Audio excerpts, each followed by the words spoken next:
अच्छा, पहले हमने अब इसका सब कुछ फाइंड नहीं करेंगे।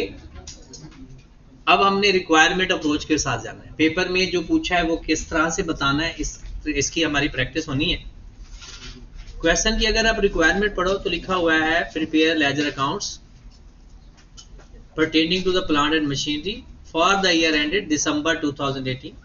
3 लेजर बनाने हैं। ए पार्ट है कॉस्ट का लेजर, मतलब अकाउंट जो लेजर पीपी का बनाना है, और फिर अक्यूमुलेटेड डेप्रिसिएशन का लेजर बनाना है और डिस्पोजल का। तो नंबर टोटल कितने हैं? 16 मार्क्स, 6 और 4।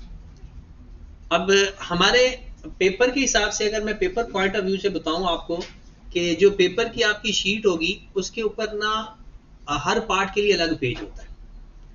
आप 2 पार्ट किसी भी एक सवाल पे नहीं कर सकते। अगर आप ये देखें कि ये पास पेपर का क्वेश्चन नंबर 6 था, तो जब हमने इसको लिखना है ना अपनी बुक्स में, तो आपके पेपर की शीट के ऊपर ना ऐसे 3 इस तरह से बना होगा, और ये हर पेपर के ऊपर होगा, हर आंसर शीट के ऊपर होगा। तो आपने यहां पर लिखना है नंबर 6 और यहां पर लिखना है ए पार्ट। और उसने कहा ना कॉस्ट का लेजर बनाया, तो आपने बनाना है कॉस्ट अकाउंट।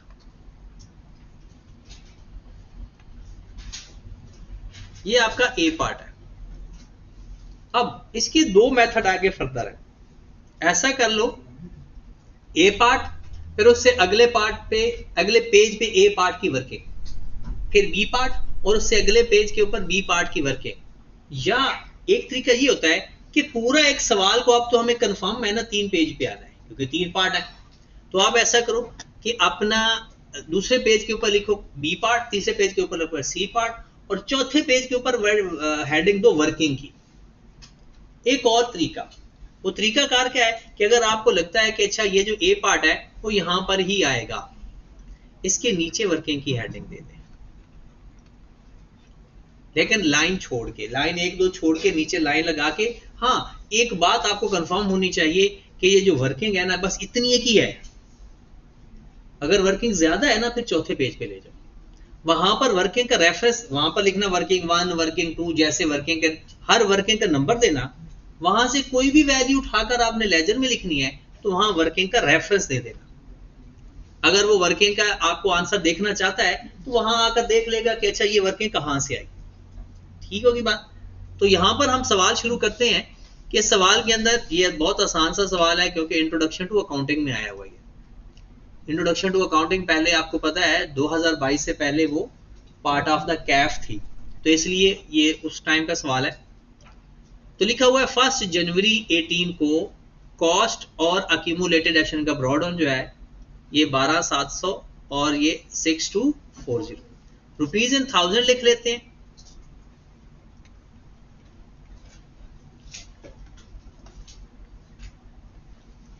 उसने कहा जनाब 1, डेट क्या है जनाब 1/1/18, 1/1/18 ब्रॉड ऑन।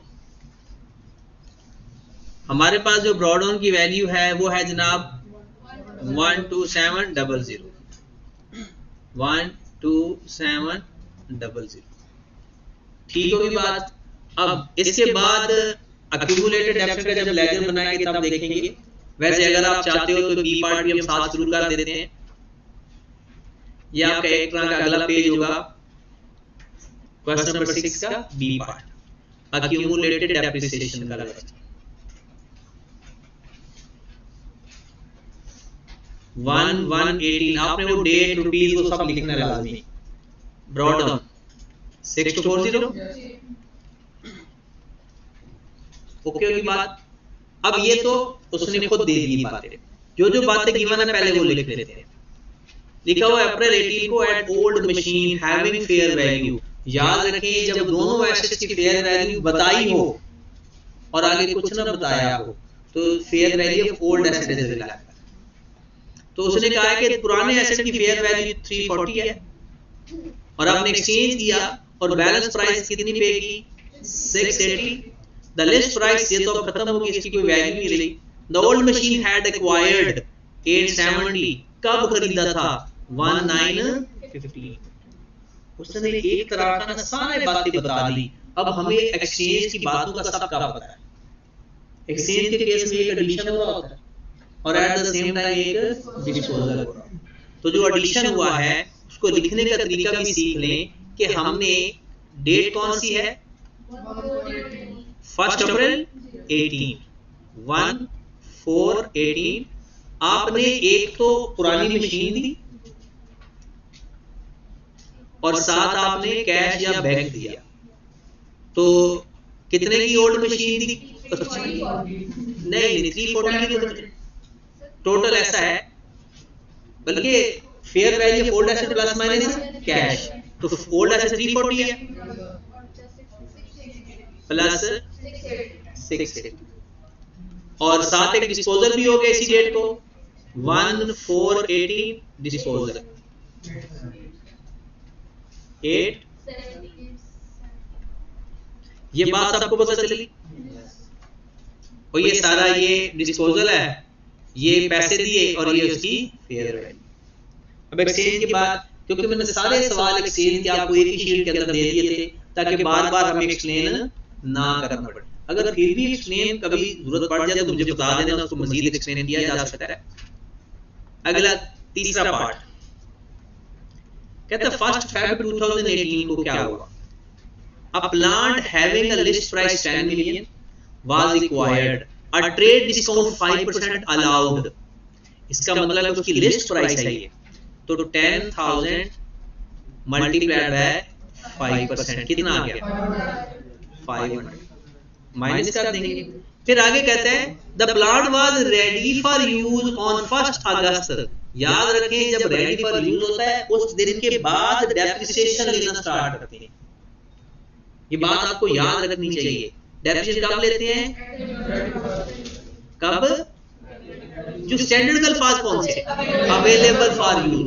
तो रेडी फॉर यूज या अवेलेबल फॉर यूज एक ही बात है। तो जनाब क्या करेंगे 1 अगस्त से आगे फर्दर डेप्रिसिएशन ले लेते हैं। कितने महीने बन जाएंगे? 5। फ्रेट चार्जेस का क्या करोगे? ऐड करेंगे। जब आप फिर साथ साथ बोलते जाओ। कंसल्टेंट फी ये क्या चीज है भला? Professional charges, installation and testing add करेंगे। एडमिन ओवरहेड इग्नोर करेंगे। फिर स्टाफ ट्रेनिंग इग्नोर करेंगे। ओपनिंग सेरेमनी इग्नोर करेंगे। खत्म होगी बात। 500 माइनस का तो 660 ऐड कर दो। 11,300 पूरा 11,300 ओके होगी बात। और अगर उससे एसेट की लाइफ बढ़ जाए, एफिशिएंसी बढ़ जाए या वो सिग्निफिकेंट पार्ट ऑफ फेवर बनाना। चले जनाब हमारे पास एक और एडिशन आ गया।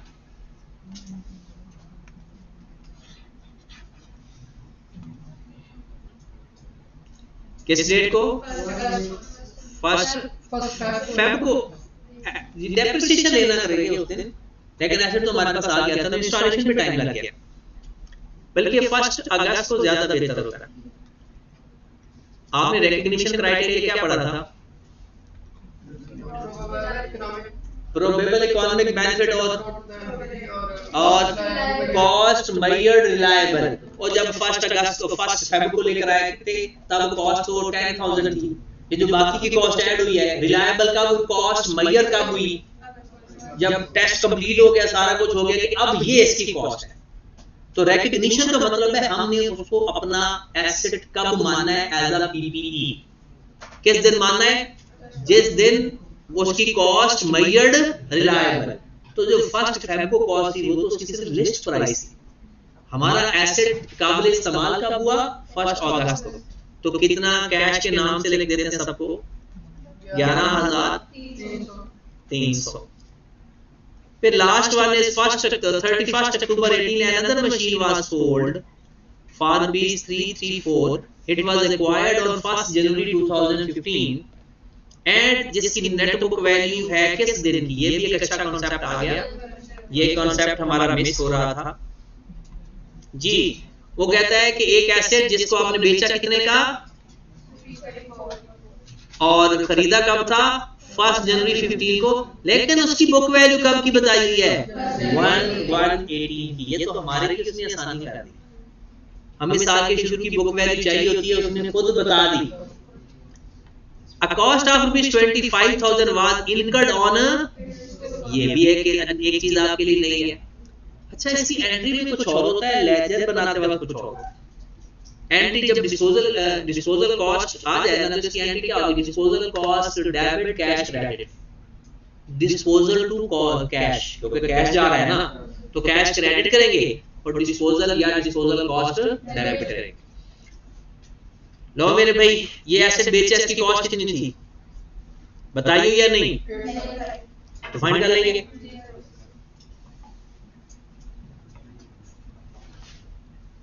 फाइंड करनी आती है? बुक वैल्यू से कॉस्ट फाइंड करना, बट ये बुक वैल्यू की दिन याद रखना किस डेट की है। 1 जनवरी 2018। खरीदा कब था? 1 जनवरी 15। इसका मतलब है 2015 का एक साल, 2016, 2017 खत्म, 3 साल।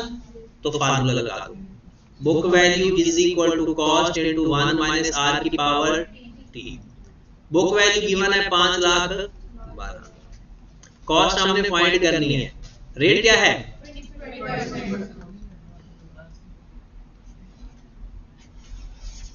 ठीक होगी बात? तो 0.80 लिख दूं, कोई इतराज तो नहीं है? इसको डिवाइड करें, कॉस्ट आ जाएगी 1 मिलियन पूरा, मतलब 1000। हाँ जी, डिस्पोजल की वैल्यू भी आ गई हमारे पास। ये किस डेट को बेचा था? 1 अक्टूबर को, 31 अक्टूबर 18। डिस्पोजल, लो जी, आपका एसेट का लेजर कंप्लीट भी हो गया। इसका टोटल कितना है? 25,000 25,020 और कैरी ऑन 231। यहां तक कोई बात ओके है? सवाल किया था? सवाल किया था? नहीं क्या करो सवाल? सवाल करने से मसाइल का पता चलेगा। जब तक सवाल नहीं करोगे मसाइल की समझ नहीं लगेगी बस, और वो भी शौक से, उर्दू वाले शौक से। 31 दिसंबर 18 डेप्रिसिएशन। फिर 2 डिस्पोजल हैं, एक है 1/1/14/18 डिस्पोजल और एक है 31 अक्टूबर 18 डिस्पोजल। लो जी, आ जाए फिर सवाल हल करते हैं इसका। यहाँ पर वर्किंग कर लेते हैं। वर्किंग नंबर 1, ऐसे वर्किंग का रेफरेंस देते हैं। डेप्रिसिएशन फॉर 31 दिसंबर 18। लो जनाब, स्टेप नंबर 1, ब्रॉडर की बुक वैल्यू माइनस डिस्पोजल की बुक वैल्यू। डेट है मेरे पास 1/1/18। ब्रॉडर की बुक वैल्यू तो अवेलेबल है, ब्रॉडर की बुक वैल्यू अवेलेबल है। इजा कहां पर नजर आ रही है ब्रॉडर की बुक वैल्यू आपको? कॉस्ट के लेजर के अंदर ब्रॉडर और एक्यूमुलेटेड डेप्रिसिएशन का ब्रॉडर, उनको माइनस करो तो ब्रॉडर की बुक वैल्यू आ जाएगी। कितनी आ गई? 6460 माइनस 2 डिस्पोजल है, दोनों की बुक वैल्यू किस दिन की? 1/1/18 की। और अब सवाल के अंदर एक तो डिस्पोजल की बुक वैल्यू बताई हुई है, ये किस दिन की बताई हुई है? 1/1/18 की। तो लो जी, एक तो मसला उसने हल करके दे दिया। अब चलते हैं दूसरे मसले की तरफ, जो पहले एसेट एक्सचेंज किया था उस पे आओ जरा। हाँ जी हुज़ैफा, सवाल किया हुआ है। 870 की बुक वैल्यू क्या आएगी आपकी? 870 वाले एसेट की बुक वैल्यू क्या आएगी? जिससे सवाल किया था वो निकाल के बताया। 870 वाले की बुक वैल्यू क्या है? 519,680, क्योंकि हमने तो इसको राउंड ऑफ कर दिया 1000 में, तो हम लेंगे सिर्फ 870। 870 कॉस्ट है, किस दिन की? 1 सितंबर 15 की। तो 2015 के कितना टाइम बनता है? 4 महीने। फिर 2016, 2017 और 2018 तो हमारा साल है, तो 4 महीने 2 साल। तो फार्मूला क्या बनेगा बुक वैल्यू का? Cost into 1 minus R T into 1 minus R की पावर 870 इंटू 1 माइनस 0.20% है 4/12 इंटू 1 माइनस रेट तो 0.80 की पावर 2। हाँ जी, 870 को मल्टीप्लाई कर दें इस फैक्टर से, आपके पास बुक वैल्यू आ जाएगी पूरा 520। लो जनाब, 520 एक माइनस किया और 512 वो खुद गिवन है। ब्रॉड डाउन की बुक वैल्यू माइनस डिस्पोजल की book value multiplied by rate 20%। 1086। अच्छा, कल से ना थोड़ी सी टेक्निक वो पहले भी आजमाई थी कि यहाँ पर ना आप लोगों ने सवाल हल भी किया करने हैं बोर्ड पे। मतलब कभी मैं आपसे direction for the year find करवाऊंगा और इसकी ना कोई रियायत नहीं होगी। खास तौर पर मैं उन लोगों को भी बता रहा हूँ जो लोग बोर्ड पर आने से घबराते हैं, कोई परेशानी हो ना, ठीक है। कुछ लोग तो पिछले सेक्शन से भी घबरा रहे थे, तो मुझे याद आया कि वो पिछले सेक्शन में उनका पेंडिंग है, तो बोर्ड पे आकर आपने हल करना होगा, क्योंकि सारे लोग इक्वल हैं यहाँ पे और कॉम्पिटेंट भी हैं, सारा कुछ है, बस थोड़ी सी घबराहट होगी आपको शुरू बाद में आदत हो जाएगी, ठीक है। और उनको भी पता चल गया होगा कि मैं किससे मुखातिब हूँ, कि जो लास्ट सेशन में मैंने कहा था तो उन्होंने माजरत की थी, तो अब माजरत नहीं चलेगी, ठीक है। अब आपको यहाँ पर आकर हल करना पड़ेगा। उससे ये फायदा होगा, मुझे भी तो पता चले आप कॉपी करके आ रहे हो या खुद से हल करके आ रहे हो। खुद से अगर आपने कॉन्फिडेंट होना है ना, तो खुद से 2 दफा हल कर लिया। यहाँ पर बोर्ड पे आते हुए आपको चीजें जुबानी याद, ठीक है। तो समझाना भी है, सिर्फ लिख के भाग नहीं जाना, थोड़ा सा एलैबोरेशन भी होगी। तो ये कल मंडे से ही प्रैक्टिस शुरू करते हैं, क्योंकि एक तो मंडे को आपका छोटा टेस्ट भी है, जो वीकली टेस्ट होता है, तो मंडे को टेस्ट भी है, उसके लिए भी थोड़ा आप तैयार रहे। पहले मैंने बड़ा सोचा कि वो सवाल करवा देता हूँ, फिर मैंने कहा नहीं, वो एक दफा टेस्ट प्लीज, और वो सवाल है भी अच्छा है या बुरा है वो तो कल पता चलेगा, मतलब मंडे। फिर हम ब्रॉड माइनस डिस्पोजल हो गया, फिर डिस्पोजल, तो ये तो चीजें ना, अब आपको पहला डिस्पोजल की डेट क्या है 1418 और पहला डिस्पोजल है कि 520 वाला 520 मल्टीप्लाइड बाय 20% मल्टीप्लाइड बाय 3/12 26। फिर उसके बाद एक और डिस्पोजल भी है, उसकी डेट क्या है 31 अक्टूबर 18।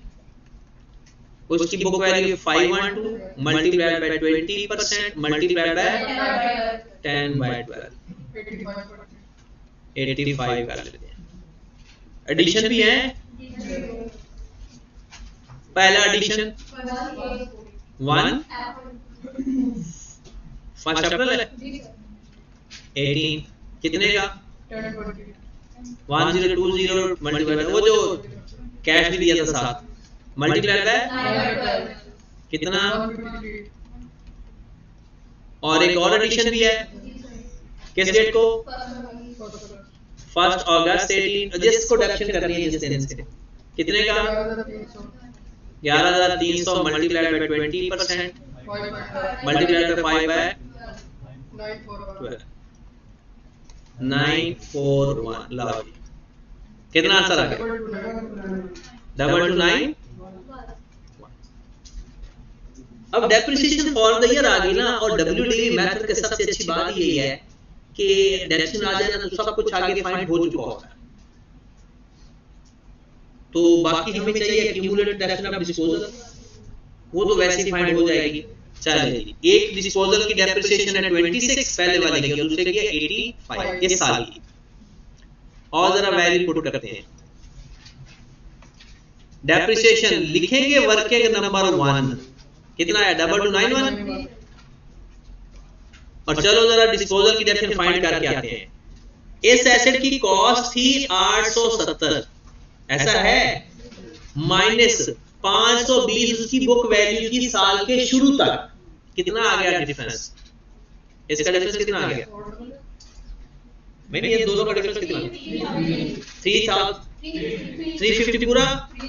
ये जो 350 है ये एक्यूमुलेटेड डेप्रिसिएशन है साल के शुरू तक की। इस साल भी तो 26 आई थी, इस साल भी तो 26 उसकी डेप्रिसिएशन आई है ना। ये यकीन नहीं आता तो यहां जाकर देख लो जरा, ये देख। तो पिछले कितनी है 350 और 26, ये टोटल ऐड करके बता दो कितना? 576 573 376। और दूसरे एसेट पर भी ऐसे जाओ जरा, वो तो वैसे ही कॉस्ट गिवन थी 512 और कॉस्ट कितनी फाइंड की थी? 1000 कॉस्ट फाइंड की थी, 512 शुरू तक थी, कितना? 488 प्लस इसमें कर दिया इस साल की डेफिनेशन दी थी 85, टोटल 573। बताओ टोटल कितना आ गया? 8531 कैरी डाउन 758। दोनों डिस्पोजल का चाहे इकट्ठा लेजर बना दो या अलग अलग। एक एक्स्ट्रा बात आई है डिस्पोजल कॉस्ट का क्या करेंगे। मैं दोनों डिस्पोजल को ना अलग अलग बनवाऊंगा इसलिए ताकि आपको ना जो एक्सचेंज का केस है उसकी समझने में आसानी। फिर मैं इकट्ठा भी बना दूंगा कि अगर इकट्ठा वो पूछे या अगर आप इकट्ठा बनाना चाहो तो वो भी बना सकते हो। लेकिन याद रखें 2 सालों का इकट्ठा नहीं बनाते, वो अलग अलग, एक को खत्म करके फिर दूसरा। लेकिन एक साल में 2-3 डिस्पोजल हो गए हैं तो उनको एक साथ पर बनाने की परमिशन है। लो जी आपका चला गया सी पार्ट। आपका ये तीसरा पेज होगा एग्जामिनेशन शीट का, जिसके ऊपर क्वेश्चन नंबर 6 और सी पार्ट लिखा जाएगा।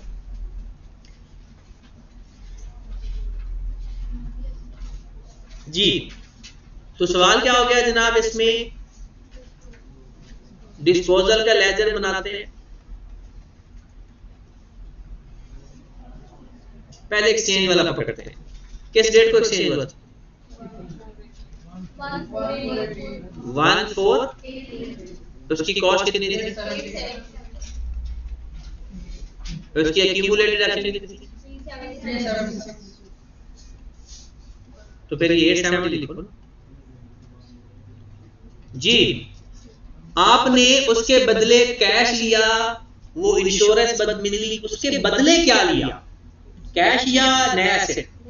नया एसेट। तो यहां पर लिख देंगे न्यू एसेट की कॉस्ट कितनी निकाली थी? 10। क्या इसके बदले कैश लिया या दिया? 1020। अगर कैश दिया तो क्रेडिट, लिया तो डेबिट। तो दिया था तो यहां पर कैश क्रेडिट करना है। ये कैश डेबिट नहीं हो रहा, ये डिस्पोजल टू कैश हो रहा है। तो कितना आंसर?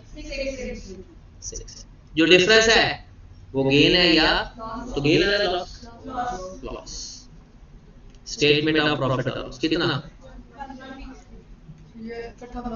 बना सकते हैं? मैं इकट्ठा भी बनाऊंगा। 153 लॉस, 150 टोटल भी करना है, पेपर में आपने टोटल करना है। क्या है? और चलो 2-4 रुपए ऊपर नीचे कर लिया करो यार। अब दूसरे डिस्पोजल लेजर पे आ जाए।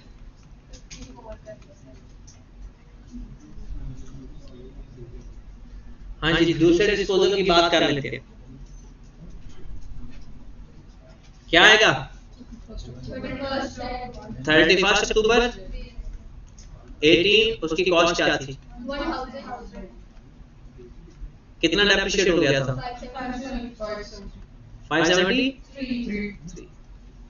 कैश लिया था इसके बदले कितना? 330 और खर्च भी हुआ था कितना?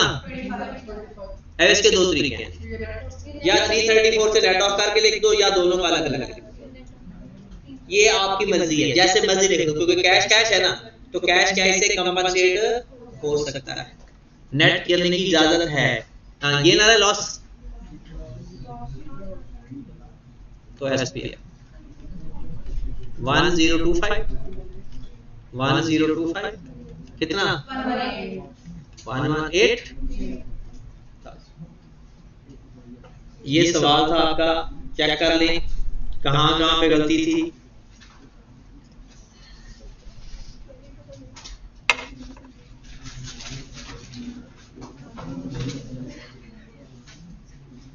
अगले सवाल पे चलें।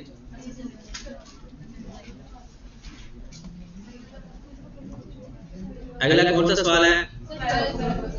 ये 10वां था।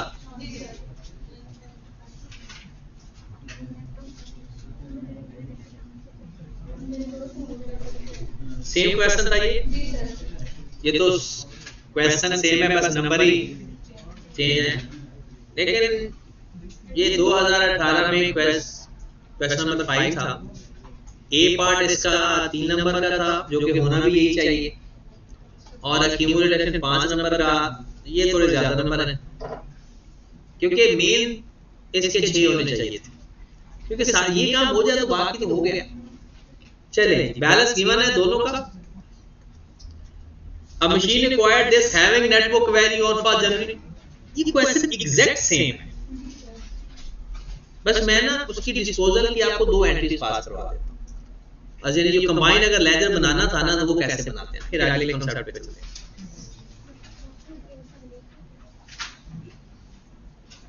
हाँ जी जनाब, अगर आप लोग डिस्पोजल का इकट्ठा लेजर बनाओ तो बना सकते हो। पहला डिस्पोजल किस डेट का है?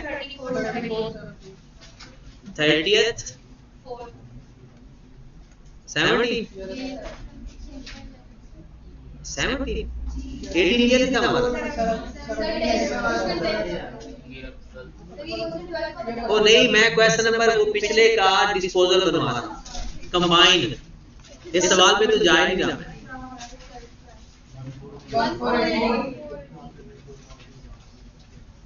1418 कॉस्ट कितनी थी?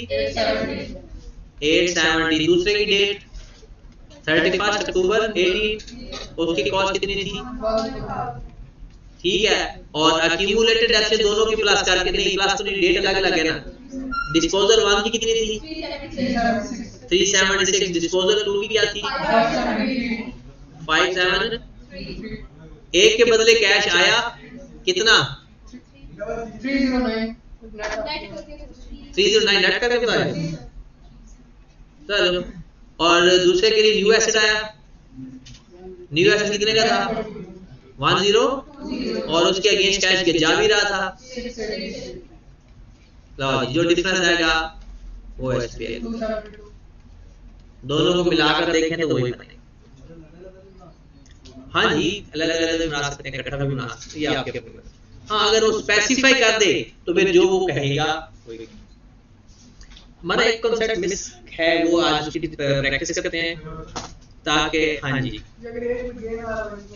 तो नेट हो जाता है, वो नेट हो जाएगा, क्योंकि हमने बैक से फिगर लिखनी है, वो तो एक ही निकलेगी ना जी। थोड़ा सा जाग जाओ 5-10 मिनट के लिए, ताकि जो कांसेप्ट आपको सिखाया जा रहा है वो आप अप्लाई कर सको प्रैक्टिकल लाइफ के अंदर। ठीक है, प्रैक्टिकल लाइफ की बात कर रहा हूं, ताकि और वो कांसेप्ट आपके लिए जरूरत नहीं है, उसकी जरूरत है, वो सिर्फ IS-16 के लिए नहीं है, वो ऑल ओवर द टाइम आपने इसको इस्तेमाल करना है। ठीक है, वो आपको जगह जगह इस्तेमाल होगा, तो इसलिए थोड़ा सा जाग के बैठना है। जिसको नींद आ रही है ना, वो थोड़ा सा एक्टिव हो जाए, खास तौर पे। हाँ जी, आ रही है नींद? नहीं आ रही? नहीं, मैं कहता हूँ नींद ना आना भी एक परेशानी की बात है, लेकिन अगर नहीं आ रही तो अच्छी बात है। सवाल ये है, आपके पास एक एसिड है,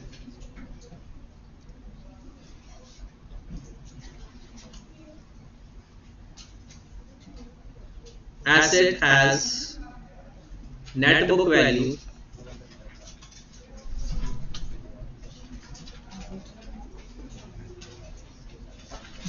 rupees 7,000 at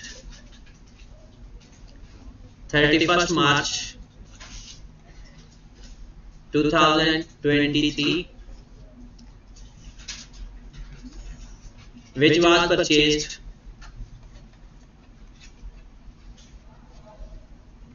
at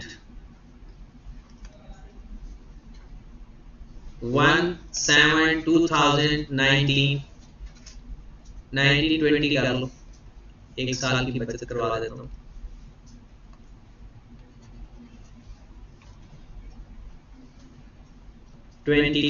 ठीक है। Rate of depreciation 10% reducing balance method। Pass general entry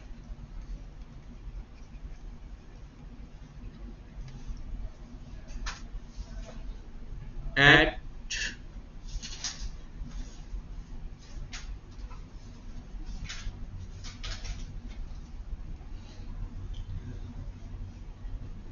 31st March 2023, when it will be sold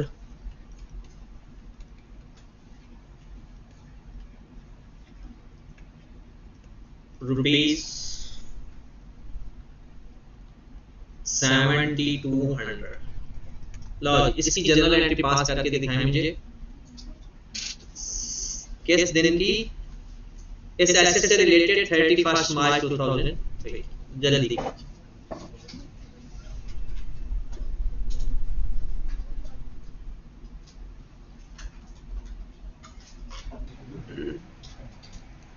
अच्छा, इसका ईयर एंड 31st दिसंबर 2023। हाँ जी, सवाल।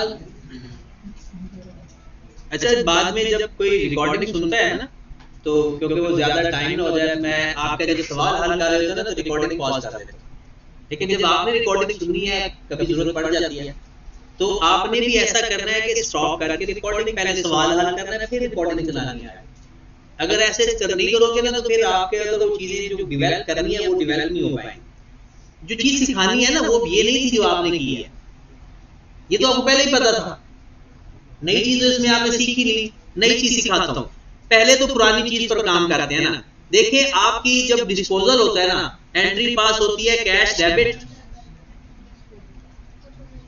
और अक्यूमुलेटेड डेप्रिसिएशन डेबिट, और पुराने एसेट की कॉस्ट क्रेडिट।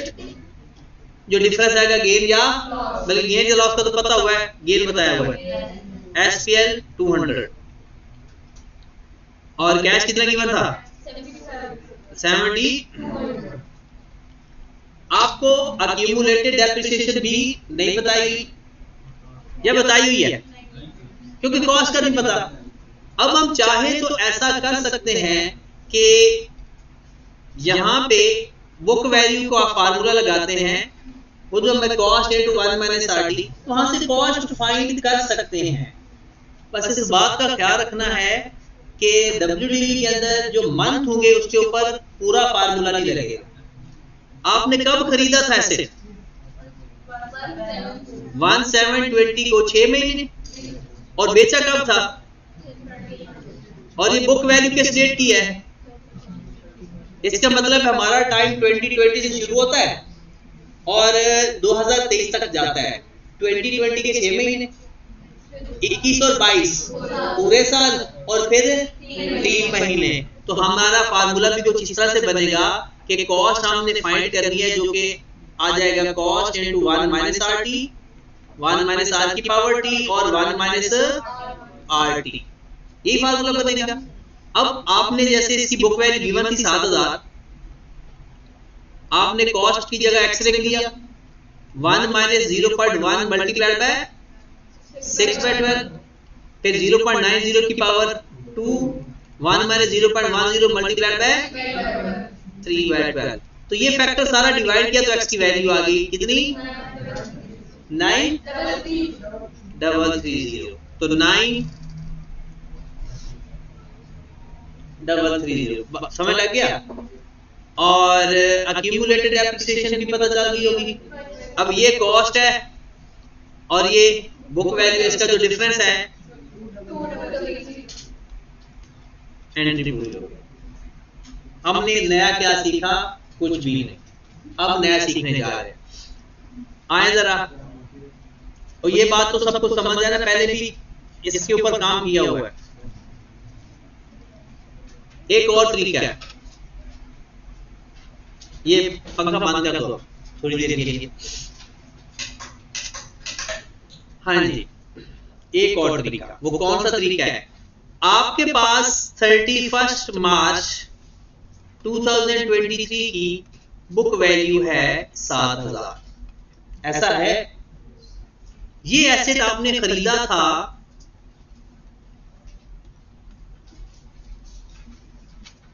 किस डेट को, 1/7/2020। ये जो अकाउंटिंग का तरीका है ना, वो जो पहले हमने पढ़ा है ना, वो है मैथ। वो क्या है? वो मैथ है। वो कंपाउंड इंटरेस्ट को हमने मॉडिफाई किया हुआ है अपनी जरूरत के तहत। असल तरीका ये है। अगर आप जाओगे ना, जाहिर सी बात है, सारी जिंदगी तो मैंने आपको पढ़ाना नहीं, आपने आगे फर्दर स्टडीज पे जाना है, तो आपको ये तरीका बताया जाएगा। ये भी तरीका काम अच्छा नहीं है, इसके भी अपने बेनिफिट है और इसका भी अपना एक टेस्ट है। देखें, वो कहता है जब भी कॉस्ट ना गिवन होना और उसकी डेट ऑफ परचेज बताई, 100 उसको लेट कर लो। क्या लेट कर लो? 100 लेट कर लो। याद रखें, मैं आपको पहले भी एक बात कहता हूं कि अकाउंटेंट को सिर्फ एक वैल्यू की जरूरत होती है। वो उस एक वैल्यू के सहारे सारी वैल्यूज फाइंड कर देता है। अब आपको उस एसेट की बुक वैल्यू बता दी, आप ऐसे समझो कि ये बुक वैल्यू नहीं है, आप समझो बुक वैल्यू 100 है और उसको 100 लेट कर लो। 1/7/2020 आपके पास बुक वैल्यू की कॉस्ट कितनी है? 100। जब भी सवाल के अंदर कॉस्ट ना बताई हो, 100 लेट कर दो और उसको डेप्रिशिएट करना शुरू कर दो। एक्स भी लेट कर सकते हैं, उसमें बहुत बड़ी इक्वेशन बन जाएगी। 100 लेट कर लेंगे, काम छोटा होगा। अब इस 100 को ना डेप्रिशिएट करना शुरू कर दो। कब तक डेप्रिशिएट करना है? इस जो वैल्यू गिवन है ना, उस डेट तक। ये 7000 किस दिन का है? 31 मार्च का। 100 को भी 31 मार्च तक ले आओ। मतलब 100 में से वो वैल्यू फाइंड करो कि 100 17 को तो 1/7/2020 को तो 100 है। बताओ मार्च 23 को कितना होगा? फाइनेंस का कॉन्सेप्ट है ना, फ्यूचर में कितना होगा, हम इसको डेप्रिशिएट करना शुरू कर देते हैं नॉर्मल तरीके से। मल्टीप्लाइड बाय 10%, मल्टीप्लाइड बाय 6/12, ऐसा होगा पहले 6 महीने। 31 दिसंबर 2020 कितना आएगा जनाब? 5 माइनस किया 105, सॉरी 95,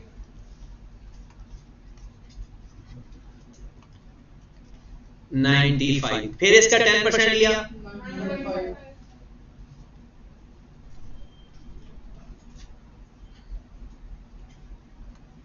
मल्टीप्लाई बाय 10%, 31 दिसंबर 21 कितना? 85.5। फिर 31 दिसंबर 22 मल्टीप्लाई बाय 10%, 8.55। 79, हमें किस दिन की वैल्यू चाहिए? ये जो 7000 है ये किस दिन का है? ये 7000 किस दिन का है? 31 मार्च 2023 का। तो आपने वो वैल्यू फाइंड करें, उस टाइम की वैल्यू फाइंड करें। तो आप आ जाओ 31 मार्च 2023 multiplied by 10% multiplied by 3 by कितना? पूरा वैल्यू तो 1.92375। बुक वैल्यू कितनी आ गई? 75. आपने 100 लेट करके वो वैल्यू फाइंड करनी है जो वैल्यू आपके पास है, उस 100 की वो परसेंटेज बना लेनी है। आपके पास कुछ भी दिया जा सकता है, आपके पास एक्यूमुलेटेड डेप्रिसिएशन दी जा सकती है, आपके पास बुक वैल्यू दी जा सकती है, आपके पास उसकी यानी सिर्फ किसी एक साल की डेप्रिसिएशन बताई जा सकती है। आपने उस 100 से वो वैल्यू फाइंड कर लेने का। अब देखिए 7000 100 है या 7075 है? Given over given multiplied by required. अब ये सिर्फ एक बात कहानी या छोटी सी नहीं है, लिखना नहीं है आपने, क्योंकि आता तो आपको सारा ही है, समझना है। 7000 कौन सी वैल्यू है? वो है 75.02625। अब ये एक ऐसी चीज आपके पास तैयार हो गई है ना, आप इसको थोड़ा थोड़ा सा चेंज करते जाए, आपका जो जो रिजल्ट चाहिए वो मिलता जाएगा। इमेजिन, जस्ट इमेजिन, अगर इसको 100 से मल्टीप्लाई करोगे तो 100 क्या था? तो कॉस्ट फाइंड हो जाएगी कितनी? 933 एग्जैक्ट आएगी, एक पॉइंट का भी डिफरेंस नहीं आएगा, क्योंकि हमने नीचे राउंड ऑफ नहीं किया। अब इंटरेस्टिंग बात और बताऊं, आप अगर 8.55 से मल्टीप्लाई करोगे, पता क्या चीज आएगी? 2022 की डेप्रिसिएशन, क्योंकि ये 8.55 क्या चीज है? 2022 के साल की डेप्रिसिएशन। अगर आप लोग इस वैल्यू से मल्टीप्लाई करोगे तो पता क्या आएगा? किस दिन की? 1/120। मतलब ये given over given multiplied by required, जो चाहिए वो मिलेगा। 100 से मल्टीप्लाई किया तो कॉस्ट आई। मतलब क्या? ये जो परसेंटेज किस पे डिवाइड करना है ना, ये बड़ा मजे का काम है। वो उस देखिए, सपोज दैट आपके पास एक, चले मुझे ना ऐसा करो, इसका तो आंसर हमने फाइंड कर लिया, मुझे ना मल्टीप्लाई कर दो 8.55 से, यानी इसी वैल्यू को 7000 डिवाइडेड बाय 75.02625 मल्टीप्लाई 8.55 7 पूरा पूरा ये आ रहा है, ये आगे भी जा रहा है। चलो आगे नहीं जाते, थोड़ा सा 2-4 रुपए एडजस्ट कर लेंगे। अब मुझे सवाल के अंदर वो बता देता है कि भाई साहब मैंने एक एसेट खरीदा 1720 को, मेरी ना 2022 के साल की डेप्रिसिएशन है 7.72। ये वो बता रहा है, ये नहीं बता रहा, ये चीज नहीं है पता। क्या कहता है कि मेरे पास मैंने एक एसेट खरीदा था 1720 को और उसका 2022 के साल की जो डेप्रिसिएशन है ना वो है 7.72। मुझे ना बताओ उसकी कॉस्ट क्या आएगी, उसकी फलाने दिन की बुक वैल्यू क्या आएगी, उसके फलाने दिन का क्या क्या, सारा कुछ ये बता सकता है। क्या करूंगा मैं? उसको 100 लेट करूंगा, 100 लेट करके ना उसको फाइंड करते करते करते जिस दिन की वो वैल्यू बता रहे हैं ना वो परसेंटेज फाइंड करूंगा, उसको मैं उस पे डिवाइड करूंगा, गिवन ओवर बस, जिससे मल्टीप्लाई करोगे वो वैल्यू देगा। 100 से मल्टीप्लाई करेंगे 9330 आएगा, थोड़ा बहुत ऊपर नीचे आ सकता है, राउंड ऑफ फैक्टर। आप इसको इससे भी मल्टीप्लाई करो, आने वाले 2 सालों के बाद अगर आप 70 इससे मल्टीप्लाई करके देख लो, 7000 ही आएगा, इस दिन की बुक वैल्यू आ जाएगी। मतलब आपके पास जो वैल्यू गिवन है 100 में से पहले उसको कॉस्ट 100 लेट करके ना उसकी परसेंटेज बना, फिर उस वैल्यू को उस पे डिवाइड करके जो चाहिए उस एसेट का वो आपको मिलता रहेगा। देखा ना, ये सिर्फ एक एसेट के साथ खेल खेल सकते हो। ज्यादा एसेट हो जाएंगे ना तो किसी की डेट कोई होती है, किसी की डेट कोई होती है, किसी की कॉस्ट कोई होती है, किसी की कॉस्ट कोई होती है, तो सिर्फ एक एसेट के साथ खेल खेल सकते हो आप। और ये खेल हमने सिर्फ एसेट्स के साथ नहीं, बहुत जगहों पे खेला। मतलब जब भी आपकी कोई वैल्यू गिवन हो ना, आप देखो वो परसेंटेज कितनी है। ये तो हमने पहले भी किया हुआ है। वो जब डिस्काउंट गिवन होता था तो हम 95 पे डिवाइड करते थे, याद होगा, क्योंकि वो 95% होता था। तो ये चीज ये है बैक सॉल्व इसे बोलते हैं। इससे पहले एक और तरीका होता था, जैसे 7,000 गिवन है ना, वो बेचारे ना हर साल पीछे एक एक वैल्यू ऐड कर करके जाते होते थे, इसलिए इसे बोलते थे रिवर्स डेप्रिसिएशन, रिवर्स वर्किंग। तो वो 100 लेट नहीं लिया करते थे, वो क्या करते थे जी 7,000 में पहले 3 महीने की डेप्ट ऐड बैक करते थे, फिर 1 साल की, फिर 1 साल की, फिर 1 साल की, वो वापस 2-3 साल वापस जाते थे। लेकिन अब जमाना एडवांस हो गया है, ये काम, ये तो वैसे मजे का काम है, लेकिन ये भी लेंथी है फार्मूले से। अगर सिर्फ बुक वैल्यू या कॉस्ट की बात हो ना, तो फार्मूला बेस्ट, लेकिन अगर कोई और चीज गिवन हो तो फिर फार्मूला फेल, मतलब कोई डेप्रिसिएशन दे दे। अब मैं आपको एक और मजे की बात बताऊं, मुझे बताओ ये 7,000 और 9,330 का डिफरेंस बताओ कितना है? 233। ये है क्या 2330? ये एक्यूमुलेटेड डेप्रिसिएशन है। और आपको पता है परसेंटेज के अंदर आपकी एक्यूमुलेटेड कितनी है? 100 में से ये माइनस कर दो या इसको प्लस कर लो, 1 2 3 4, इन सारी वैल्यू को प्लस कर लो, या ऐसा करो 100 और 75.02625 का डिफरेंस ले लो, कितना आ रहा है? 24.9737। लो जी, इसको 100 से मल्टीप्लाई करोगे 9330 आएगा, जिससे मल्टीप्लाई करोगे उस दिन की वैल्यू आ जाएगी। तो ये जो फार्मूला है, ये जो 100% है, ये भी बहुत इंटरेस्टिंग है। इसलिए अभी आप लोग क्योंकि चीजें सीख रहे हो, तो आप लोग कभी फार्मूला लगा दिया करो, कभी ये परसेंटेज के तरीके से लगा दिया, ठीक है? बात तो मैं आपको होमवर्क कोई नहीं दे रहा, इसलिए क्योंकि आप अपने टेस्ट की तैयारी करें, अपने वो समरी बनाए, जो भी करना है। अब आपका कॉस्ट मॉडल थोड़ा सा रह गया, हमारी कोशिश होगी कि नेक्स्ट क्लास के अंदर मंडे वाले दिन, मतलब अच्छा आप लोगों का ना दूसरा ये है कि जो एग्जाम का स्केड्यूल है ना, वो पहले से थोड़ा सा चेंज करें, स्केड्यूल से बड़ा टाइम का, क्योंकि पहले ना टाइम लिमिट नहीं थी, अब ना 2 टाइम रखे जा रहे हैं या 3।